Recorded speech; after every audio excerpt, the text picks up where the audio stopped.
नमस्कार जय माँ समलेश्वरी रीता किचन को आपण समस्त को स्वागत करुच्ची।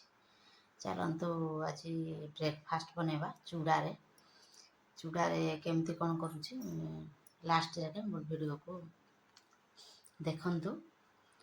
जदि मो वीडियो रे किए नुआ आसथिबे सब्सक्राइब करि नाहंती ताहले सब्सक्राइब करि बेल आइकन को दबे देबे जा द्वारा मोर अपलोड होतबा नुआ नुआ वीडियो आपण सर्वप्रथम देखि पारिबे। तेबे चलंतु आरंभ करिबा आज रो वीडियो। चलतु मु गोटे पात्र रे चूड़ा दे दूची तापरे सेटा धोईकी भल भाव धोईदेबा आ बतुरई देबा टिके टाइम तापरे सेटा आरंभ करबा। देखंतु मुई मोर हाथ रे 3 मुठा चूड़ा नहींची। देखंतु एमती भल भाव 2-3 थर मुई धोईदेबी। स्वाद अनुसार लुण पकईदेबा, अल्प चीनी टिके पकईदेबा,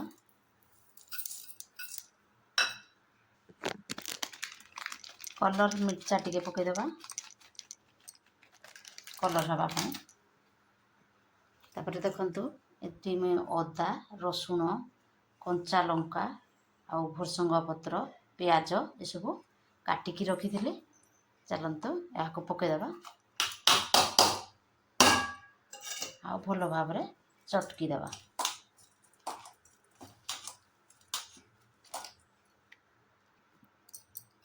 बांधी हेबाई देखंतु अल्प टिके चूना पकईदेबा,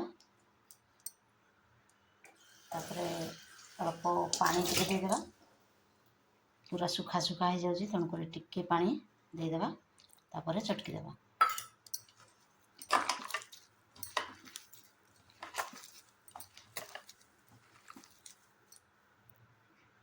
तापरे चलतु गोटे कड़ाई रे तेल अल्प किछि तेल नबा। देखो मुझे इंडक्शन रे बसई देछि टिके लो करदेबा। बेसी गरम हो जिवो नले तेल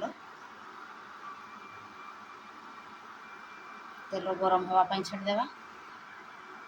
तेल गरम हो गलानी तापरे चलतु तेल कड़ाई रे गुटे गुटे करके पकई देबा।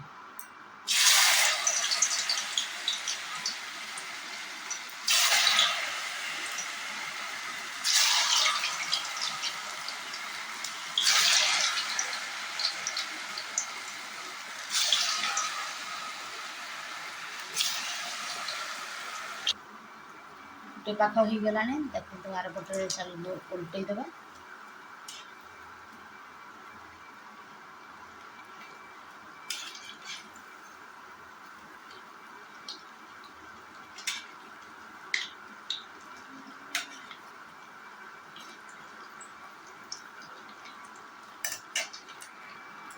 देखंतु पिठा गुड़िक सब फुली फुलिकी रही ठीक लाल होगी सीझी गलानी।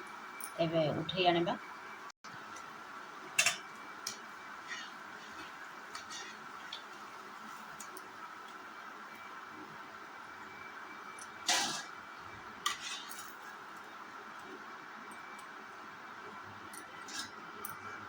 तापरे आउ केतेटा पुणी पकईदेबा।